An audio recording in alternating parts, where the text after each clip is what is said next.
Brian Bowersock here, the Auto Man, and today we're talking about cost versus price when getting your vehicle serviced or repaired.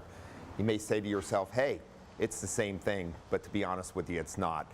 There's a big difference between cost and price.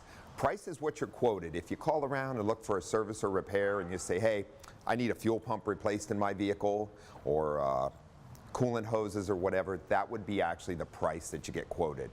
Now the cost is if the vehicle's not diagnosed properly, if quality parts are not used on the vehicle, if the vehicle needs to be returned to the facility costing you time as far as from work, etc., and having to have the vehicle towed, rental vehicles, etc.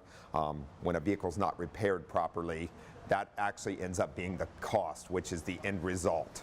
So what you want to be careful about is getting your vehicle into a quality facility, making sure that it's diagnosed properly when there is a concern, quality parts are used on your vehicle for a quality repair, and it's fixed right the first time.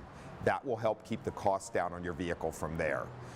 Great warranties, good repairs, and other things such as that will give you great peace of mind.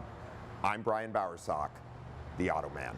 For more automotive news and helpful tips, join the Auto Man next Friday at 9 a.m. following News 8 Morning Extra on the CW. Plus, you can always listen to Auto Talk Radio every Saturday morning at 7 on AM 760 KFMB Radio.